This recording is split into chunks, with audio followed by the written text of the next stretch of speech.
and get over to the next one real quick here. Let's talk about the the U.S. Iran nuclear crisis. Let's go ahead and get into it. Iran agreed to scale back. Well, tensions between the United States and Iran have put the focus back on Tehran's nuclear program and a deal that was meant to stop it from that we say we obliterated about 8 months ago, and here we are once again talking about something that we supposedly obliterated. Developing nuclear weapons. In 2015, Iran and 6 world powers reached an agreement known as the Joint Comprehensive Plan of Action, the JCPOA. Iran agreed to scale back its nuclear activities and allow international inspections. In return, international sanctions on Iran were lifted, giving it access to global trade and finance. The agreement, though, began to break down in 2018 when Donald Trump unilaterally withdrew the U.S. from the deal and reimposed all U.S. sanctions on Tehran. Iran then went back to its commitments and began enriching uranium beyond the limits set by the 2015 deal. Efforts to revive the agreement resumed last year with indirect talks between Washington and Tehran, but just before a 6th round of negotiations, as we know, Israel carried out strikes inside Iran targeting military infrastructure and figures linked to the nuclear program. Days later, the United States struck 3 Iranian nuclear facilities. And in September, the United Nations formally reinstated sanctions on Iran after it was accused of violating the 2015 deal. All right, joining us now from Washington is Alan Ayer. He is a distinguished diplomatic fellow at the Middle East Institute and a former senior diplomat on the U.S. negotiating team for that 2015 JCPOA nuclear deal. Alan, thank you so much for being on the program. So you obviously have a lot of experience with this. I wonder, if the JCPOA had remained intact, do you think that there is any chance that Iran would be a nuclear threat today? Well, it's always a threat. It would have always been a threat in that it had a nuclear program and that it had learned how to enrich uranium, which is the hardest part of making a nuclear weapon. But with the JCPOA, we limited the amount of enrichment they had, the number and the quality of centrifuges they had, and most importantly of all, we massively increased our visibility into their nuclear program with verification measures. So I think if we had stayed in the JCPOA, even though hindsight is always 50-50, we would not be in this horrible situation. So, Alan, if I can just ask you for a second to be critical of your efforts at that time, I wonder if you could do it all again today. What is the one aspect of that deal that you would change or that you would have pushed harder to get? I do got to admit, like when Trump pretty much took us out of, ripped up that deal with Iran, I always said that was a huge mistake, and that was for the neocons. Like that wasn't America first, that was neocons. Like, because they knew if we got out of that deal with Iran, that Iran was going to start enriching, because that's exactly what was laid out in the deal. If we don't abide by it or we get out of it, then Iran is okay to enrich uranium. Man, I mean, let's be real. We'd have just stayed in the deal. We'd have had all eyes on their nuclear facilities and enrichment and, their nuclear program. We even have to worry about it if we just stayed in that deal. But, as they say, it was Obama and Palace of Cash. But, I mean, hey, at least we got eyes on their facilities and inside of them. Get in there. It's not a question of what we would have changed or pushed harder. The JCPOA was 5 years of negotiations, and you could only get so much. Yes, it was a very imperfect deal with serious limitations. Was it better than nothing? Much better. Primarily because, as I said, it gave us verification. If we could have done more, we would have extended it for ad infinitum, for perpetuity. We would have, if we could have banned Iran from enriching on its own soil. But there's 2 parties to a negotiation, and in a good negotiation, neither side walks away fully satisfied. True. And that's the problem, is like we went in there expecting to be fully satisfied, expecting Iran to just give up their nuclear program, give up their ballistic missiles, and stop funding their proxies. And if they don't do it, we're going to strike them. I mean, like, that's not negotiating at all. That's pretty much just laying down a threat. The Omani foreign minister, of course, Oman was helping to negotiate this latest round of negotiations between the United States and Iran, indirect negotiations, of course, had said that Iran had actually agreed not to stockpile enriched uranium material, meaning they would only keep on hand what they actually needed for their immediate domestic civilian purposes. That went further than the JCPOA had gone. And I wonder if you would concede that perhaps the huge presence of U.S. military buildup in the region helped push the Iranians in that direction.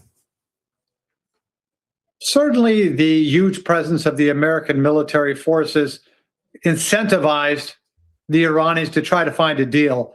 But it's incorrect to say that the Iranians had agreed to do something. They had put it on the table. But as Wendy Sherman, the previous negotiator for the JCPOA, once said, nothing is agreed till everything is agreed. So they put ideas on the table, but don't forget, they were also expecting significant sanctions relief, which the U.S. was not willing to give. So it's not the case that two sides were close to a deal. But yes, it is certainly the case Iran wanted to avoid being bombed, and so was very, very motivated to try to find a deal with the United States. The Israeli Prime Minister Benjamin Netanyahu has really made no secret of his disdain for the JCPOA. He lobbied against it at the time. He obviously successfully lobbied President Trump to tear up that agreement when he got in office in his first term. Yep.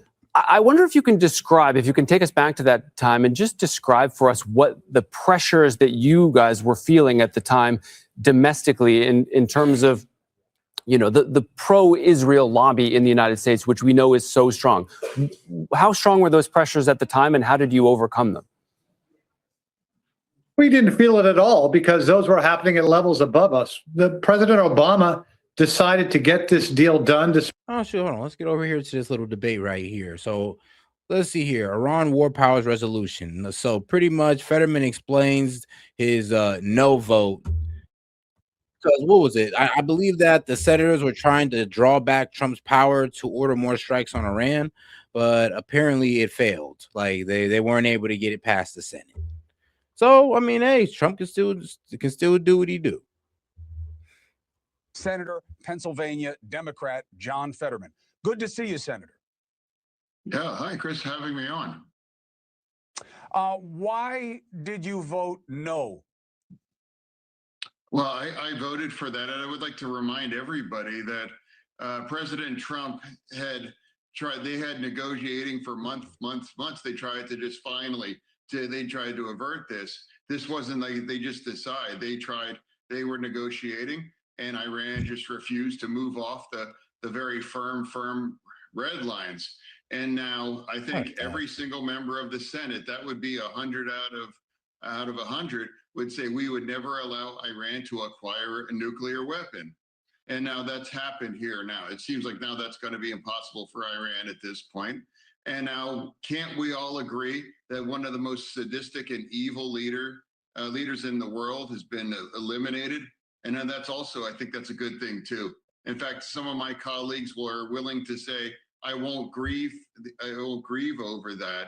Well, I think it's just better to just say, yes, I think it's better that he's dead now. So with these two significant things, look, nobody's like, well, I ain't mad that Khomeini's dead. The problem is, though, that, well, we took him out, but I'm gonna be real with you, he'd have been better as a hostage. I think we'd have got more out of Iran if we'd have took their religious leader as hostage instead of just killing him and make him a martyr. Now all the Shias in the area are ready to go against America and Israel.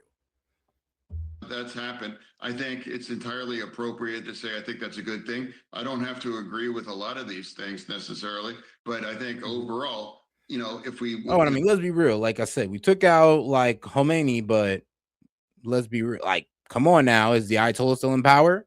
Yeah, they just picked a new supreme leader. Now, how long he'll be alive? I mean, who knows? Who knows? Apparently, we're knocking down the successors left and right.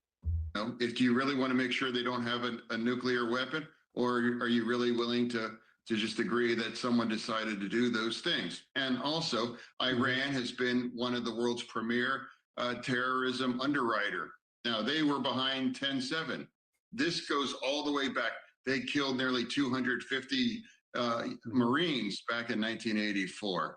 So, I mean, there's a lot of American blood on their hands. And they were given a chance at the end to finally negotiate, to just give up their nuclear ambitions and also the other missile technology that they were building up. And that's where. But I'm gonna be real with you. Like, I know people like to sit there and say that, well, look, You know, Iran's a country, right?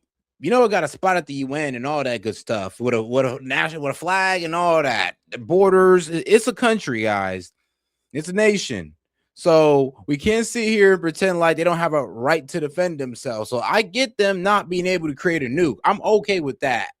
And that's reasonable. That's reasonable. I'm even looking at it from the Iranians' perspective, and I'm like, they should be able to get down with that.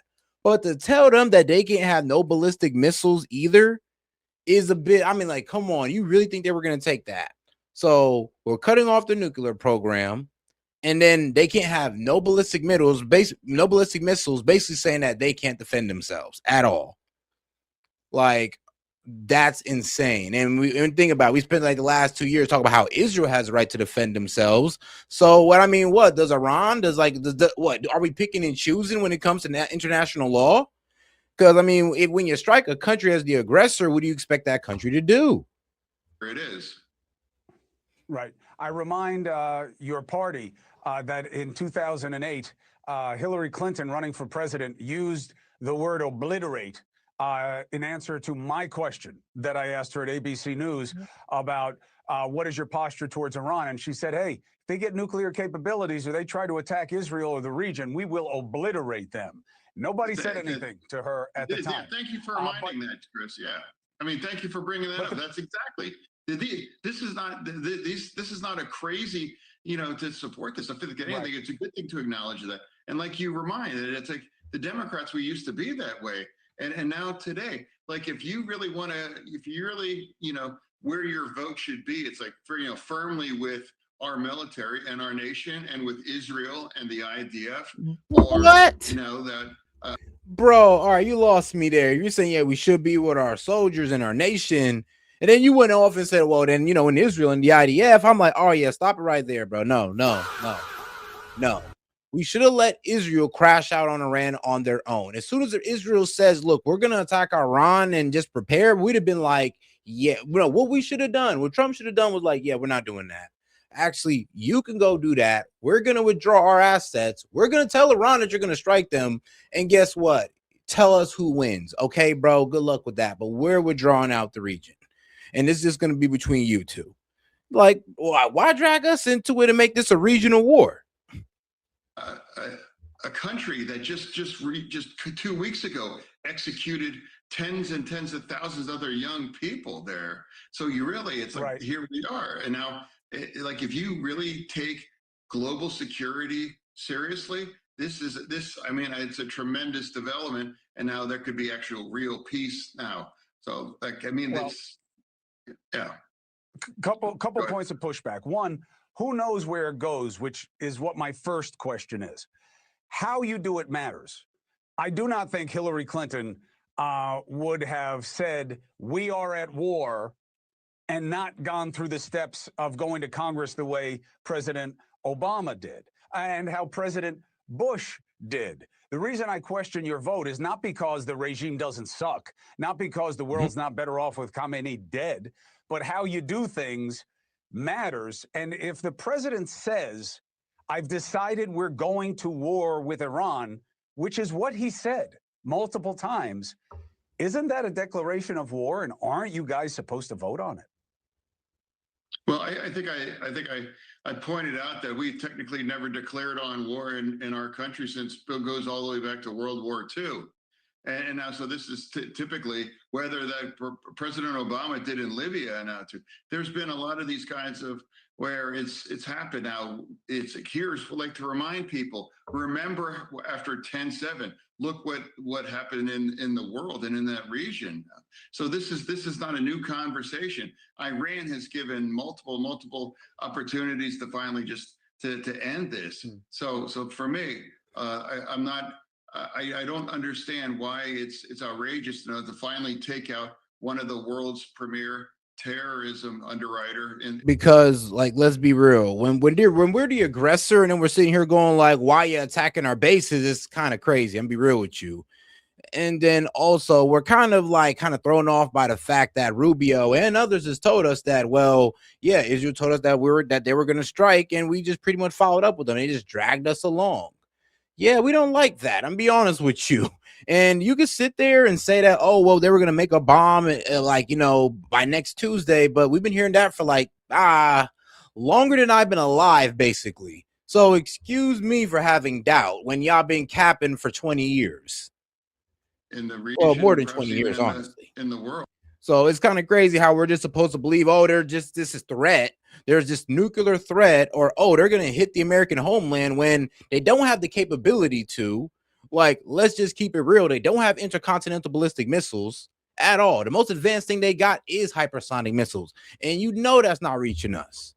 And they know, and we have intelligence that proves that they're not going towards a nuclear bomb. But you know what? Due to this event right now, they might just be.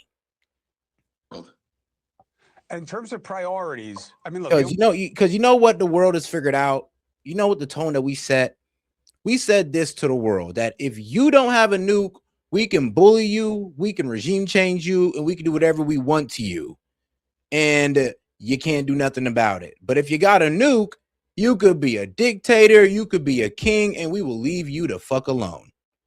The only reason I bring up the legal point is because we've never had a president say we're at war and not having gone to Congress. We've had plenty of presidents from the right and the left, in my opinion, abuse the authority to act unilaterally, and Congress has allowed them. That's true, but we'll put that to the side because we got other problems, and that's my question about priority, Senator. No one's arguing that the regime isn't bad and Iran would be better off with their own representative democracy there, and hopefully that's what comes. But hope is not a strategy. And with all the problems we have at home, is now the right time? Should we fix America first?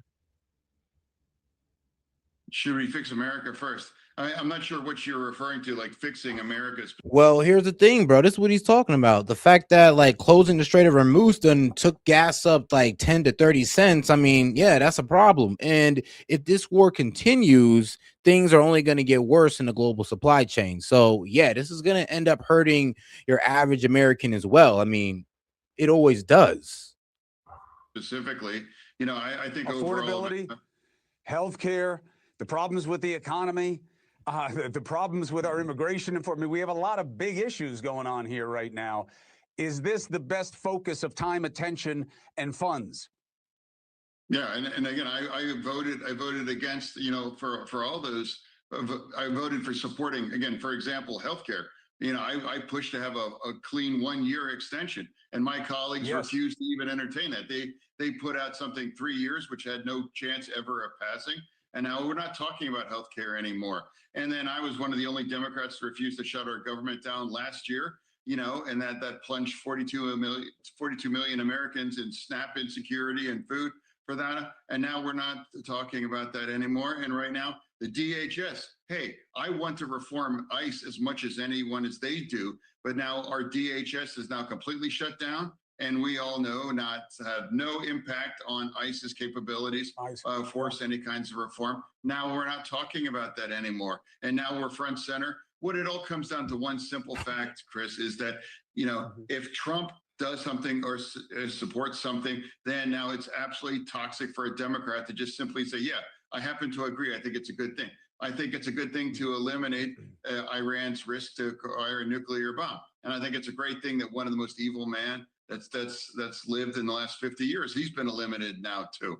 And I think we have a chance for more peace. And now another thing I'd like to remind everybody is that the Democratic mindset has been absolutely wrong since 10/7. They've called for a ceasefire again and again and again throughout 2024 and to pander to the fringe. If they would have had forced into a ceasefire, Hamas would still be a functional. Hezbollah would still be at force capability. And Iran probably could have even acquired a nuclear weapon by now. Remind, I was the only Democrat that supported President Trump striking the Iranian nuclear facilities back in June. And that impacted serious their ambitions now. Yeah, but here's the thing though. So, and it's so funny that he brings that up because, like I said y'all obliterated it. You still supposed to be a one-time strike, but here we are 8 months later, and we're striking Iran over and over again, trying to strike these same facilities that y'all said we obliterated. So, and then let's not pretend how defensive the administration got over us saying that, oh, well, or other critics saying that, oh, well, it might have not have been that effective. I don't know. And I remember that Pete Hegseth came out and snapped on the media talking about how dare you question our work. Now, 8 months later, but I'm like, bro, you did this whole press conference talking about how y'all obliterated it, and here we are again talking about it. Out too. So, like, that's the thing. Can't we just get tired of being wrong consistently on the region? And that's why, and I'm going to follow Israel. And that's another truth here about the Democratic Party. We're coming more and more anti-Israel. Governor Newsom announced. Now, he just described Israel as an apartheid state. Bro, that's the problem. Israel is not helping themselves either, because when Marco Rubio, our Secretary of State, and Donald Trump pretty much say that, yeah, we're pretty much sliding for Israel, that's going to make a lot of people not like Israel. When American ships pull up to defend Israel over our servicemen or over our American citizens in the Middle Eastern countries, that's going to make a lot of people hate Israel. So I'm sorry, but America and Israel is doing it to themselves. I mean, that's a talking point of the fringe of my party, and that's profoundly disappointing. I mean, I was shocked. I mean, overall, I mean, he might be more liberal, but I never thought he would actually go that way and would describe our strong special ally. The only nation in that region that lives the kind of values that they would live like in California. Right. Hey, I've been in Israel. Tel Aviv is like San Diego version of Israel. And now you just described that as apartheid state. I mean, it is. It is an apartheid state, bro. They don't even give the Palestinians in Israel citizenship. They lock them off in their own little section. Actually, they gave them the West Bank, and now they're taking that back by force. And they're breaking international laws doing so. So, and we're talking about the Palestinians, they did nothing to them. They just treat them differently because, well, they're racist. Like, yes, it's an apartheid state. They sit there and they treat Jews better than the Palestinians. And Huckabee's okay with it. Most evangelist Christians are okay with it. I'm not. But apparently some people in chat are okay with it too. It's just the way it is. But don't sit there and deny it. Like, it is. Betrayal of the moral clarity. And I can't imagine what he thinks that's the right side of history. Well, you can imagine why he's doing it, though. There is a demand for muscularity. Hold on. So you don't know. So you don't know about how the Palestinians can't go into certain parts of Jerusalem. You don't even know that. Even the Christian Palestinians, because, they have this racist, way of looking at them as all, terrorists. You know how they fearmonger about Muslims? Well, guess what? It's not just Muslims. They even fearmonger about the Palestinians that are Christians as well. I mean, did you hear about the church getting bombed there as well, bro? And you know who Macy went to that church? Oh, Palestinian Christians, by the way. So, yeah, you don't know what's going on, bro. You might want to go ahead and look into that little history between Palestine and Israel, or Israel and Palestine, however you want to phrase it. Because, yeah, you don't know what's going on. And resistance and opposing what is seen as oppression in your party, and they're picking sides. And you are right in articulating what the sides are. That's why I wanted to ask you about the Texas primary, because really, given what your party seems to be wanting, Crockett should have won, which is what the polls showed. Member of the squad, outspoken, aggressive, conflictual, where Trump is involved. Now, we do have a bit of a problem in Texas. Apparently, there are more registered voters for Democrats than Republicans. So there was like 1 million registered voters for Republicans, but like 1.5 million registered voters for Democrats. So, I mean, bro, hey, it's possible. Apparently, it's possible that Texas could turn blue. It's possible at this point. If Trump keep effing up with this war, and like if the economy sinks because of it and all that good stuff, or collapse, he's definitely cooked.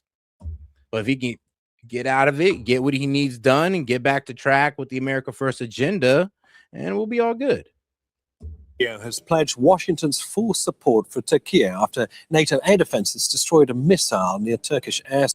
I'm sorry, but hold on. My take is wild for pretty much saying that Israel's apartheid state when it is, when you can literally go look at Israeli law right now and it'll tell you how they're an apartheid state. It'll tell you in their law how they treat Palestinians. This is hilarious. It's like, I'll be real with you. They snitch on themselves. That's why I'm laughing at so hard at you guys. Like they snitch on themselves. Space. The ballistic missile was fired from Iran towards Turkey's southern Hatay region. It was brought down in the eastern Mediterranean. Like, do you know an Israeli politician literally talk about how they're about to try to go to war with Turkey? Like, you know that? They draw it out for you. That's why it's funny when you guys sit there and be like, you don't know what you're talking about. I'm like, bro, they say it right to us. They write in the article in the Israeli Times. They'll say it right to you, my friend. The strike caused no damage. Rubio spoke to Turkish Foreign Minister Hakan Fidan after the interception. The Pentagon says it doesn't anticipate the incident will bring NATO into the war. Sinem Kostiolu joins us live from the city of Van in eastern Turkey, near the border with Iran. Sinem, firstly, in response to this ballistic missile that was fired towards Turkey's Hatay region, what has the response been like on the ground? Are we seeing any heightened Turkish security? Are we seeing any kind of movement by NATO, irrespective of whether or not the Americans say this in no way would potentially draw NATO into this conflict?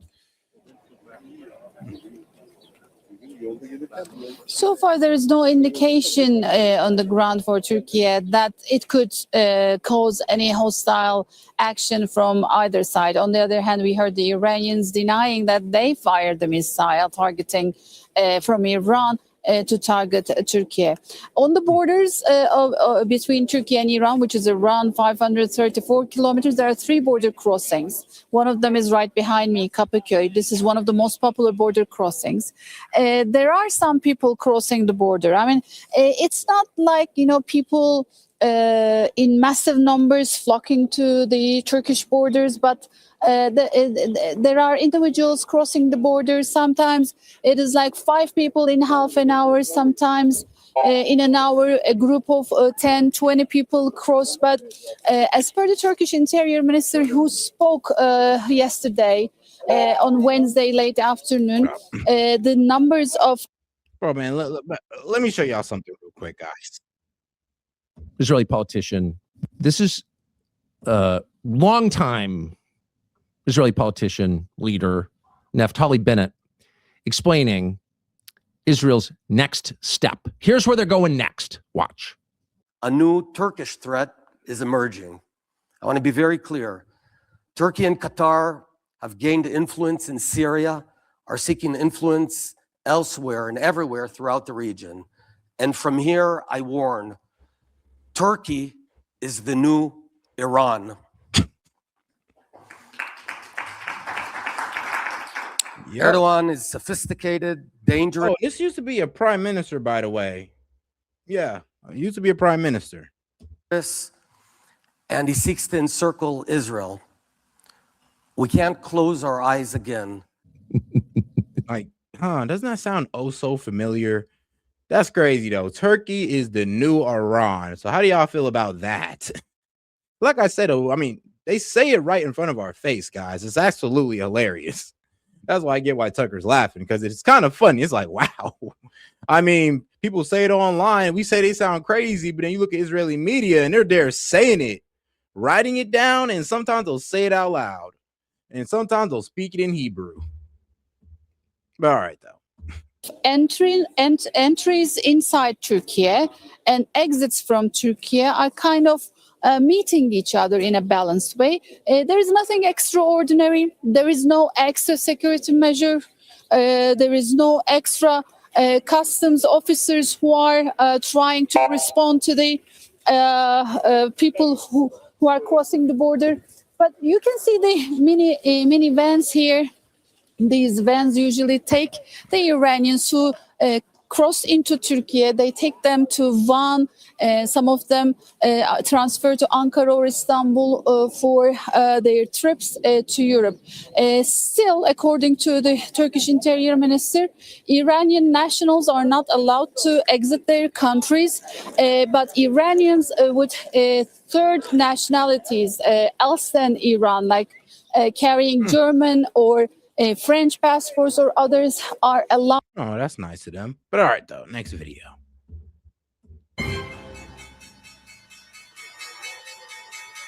Welcome to Meet the Press Now. I'm Kristen Welker in Washington. That was the closing bell on Wall Street as markets rallied from down over 1,000 points, but still closed in the red amid the growing uncertainty from the war against Iran. The price of oil continued to tick higher. It's now up roughly 10% since the start of the war just a few days ago. And today, the president posting on social media, the U.S. will provide a financial lifeline for maritime trade. And if necessary, the U.S. Navy will begin escorting tankers in the region to prevent an oil supply crunch. It, of course, comes as we count down to the first primary races of the 2026 midterms tonight. With the economy and the cost of living top of mind for voters, we will have much more on the big political night ahead a little bit later on this hour. But we do begin with President Trump taking questions on camera for the first time since the U.S. and Israel launched those joint strikes, killing Iran's supreme leader, Ali Khamenei, and thrusting the entire region into a broader war. 4 days into the conflict, one of the biggest questions remains why the president decided to go to war right now. Oh, shoot. And shout out to Truth in Action for sending 100 for 2 jewels. Appreciate the support, my man. And guys, let's not forget to double tap that screen, like the video, guys. You got any questions, comments, jokes, or disagreements? I'll be happy to read it out loud and engage with it. Just $2 and up. If not, just go ahead and double tap that screen, like the video, and conversate with the people in the chat. That's what he told reporters today. Mr. President, did Israel force your hand to launch these strikes against Iran? Did Netanyahu pull the United States into this war? No, I might have forced their hand. You see, we were having negotiations with these lunatics, and it was my opinion that they were going to attack first. They were going to attack. If we didn't do it, they were going to attack first. I felt strongly about that. You felt strongly. Hard. And the big scale hitting goes now. They no longer have air protection. They no longer have any detection facilities at all left. And so they're going to be in for a lot of hurt. It stands in stark contrast to what Secretary of State Marco Rubio told reporters yesterday ahead of the administration's briefing with top congressional leaders. And that's the thing. Iran, I mean, they don't got to beat us. They just got to start destroying assets in the region. Like in U.S. bases, sure. I mean, that's one. But I mean, if they start destroying oil fields, like water lines and all that crazy stuff, I mean, yeah, it's just going to get real. And the Arab countries are going to be pushing us to most likely end the war, and not when we want to. And I mean, if we don't end it on their dime because like Iran's making them suffer, then I'm be real, that's going to just push them towards China and Russia. And then we're going to have really no influence in the Middle East. Like we're risking all of our influence in the Middle East for Israel at this point. We knew that there was going to be an Israeli action. We knew that that would precipitate an attack against American forces. Some people and want we that, knew I that guess. if we didn't preemptively go after them before they launched those attacks, we would suffer higher casualties and perhaps even higher those killed. Moments ago, Secretary of State Rubio spoke to reporters and was pressed about that discrepancy. Here's some of what he said. I was very clear in that answer. This was a question of timing, of why this had to happen as a joint operation, not the question of the intent. Once the president made a decision that negotiations were not going to work, that they were playing us on the negotiations, and that this was a threat that was untenable, the decision was made to strike them. That's what I said yesterday. Right now, Secretary Rubio, along with Defense Secretary Pete Hegseth, CIA Director John Ratcliffe, and Chairman of the Joint Chiefs of Staff General Dan Kane are all back on Capitol Hill to brief Congress about the U.S. military operations in Iran. And we will be keeping a very close eye on what lawmakers say after that closed-door briefing. Today, President Trump was also asked about the worst-case scenario in Iran, which comes as he leaves open the possibility of boots on the ground. I guess the worst case would be we do this and then somebody takes over who's as bad as the previous person, right? That could happen. We don't want that to happen. It would probably be the worst. You go through this and then in 5 years you realize you put somebody in who is no better. So we'd like to see somebody in there that's going to bring it back for the people. And we'll see what happens with the people. Amid that leadership vacuum in Tehran today, Israel bombed a building being used by Iran's assembly of experts, the body tasked with electing the new supreme leader. Meanwhile, many Americans still in the region are now caught in the crossfire. And we're getting these new dramatic images out of Dubai, where the U.S. consulate was hit by a drone. Dubai's media office says it extinguished a limited fire in the vicinity of the consulate. and the incident did not result in any injuries. It comes after yesterday the U.S. Embassy in Riyadh was attacked by 2 drones, resulting in a limited fire and minor damage to that building. That's according to the Saudi Ministry of Defense. The State Department, meanwhile, announcing it was closing at least 3 of its embassies in the region while urging Americans in the region to leave. And for those who can't, to call the State Department's emergency hotline. This is part of the recording. They hear when they do. Listen. Please do not rely on the U.S. government for assisted departure or evacuation at this time. Damn. There are currently no United States evacuation points. I know they're too busy protecting Israel right now. This afternoon, the State Department announced it is actively securing military aircraft and chartering flights for American citizens who wish to leave the region. Joining me now is our team of reporters covering all of the angles. Bro, I mean, guys, you don't understand, bro. People all in the Middle East were low-key heartbroken at the administration. Like, are you guys serious? Like, hold on, you're telling me Europe done came and got their guys? Poland done sent out a personal jet for their guys? How come we're still here and we're Americans? Like, yeah, people's feelings was definitely a little bit hurt about that, and I completely understood. I was like, yeah, I wouldn't have liked that either, just watching other countries get lifted off, and I'm just here, well, I mean, letting my life be in danger because my countries wanted to get into war with Iran. NBC News business and data correspondent Brian Chung, NBC News White House correspondent Monica Alba, NBC News international correspondent Matt Bradley, and NBC News national security correspondent Courtney Cubie, also with me, retired 4-star general and former director of the CIA, David Petraeus. Thanks to all of you for starting us off. Brian, I want to start with you because the markets just closed. So I want to talk about energy prices, gas prices, oil prices. They're all up. What are the implications? What are you watching for? Yeah, and this is a continuation of the story that we have been tracking over the weekend with the Strait of Hormuz. Again, that really narrow channel that is the access point into Iran, as well as Iraq, Kuwait, the UAE, Qatar, major oil producers, all of them accounting for about 20% of oil production in the world. And so for that reason, any conflict would lead to closure of the Strait of Hormuz, could lead to a substantial spiking in oil prices, and that's what we're seeing already. So if you take a look at prices at the pump. Oh, guys, and a little bit of breaking news. So yes, Iranian state media is pretty much informing us, and so is Yemen, that Yemen has warned Arab countries in recent days if they attack Iran, Yemen will join the war on behalf of Iran and target all the vital energy infrastructures in the Gulf states. So pretty much Yemen is going to pretty much tie the hands of all the Gulf states. So if Qatar was thinking about attacking, well, don't do it or Yemen's going to attack you. If Bahrain, UAE was thinking about attacking, Saudi Arabia, don't do it or Yemen is going to attack you. And I mean, damn. So that's just came out. That just came out.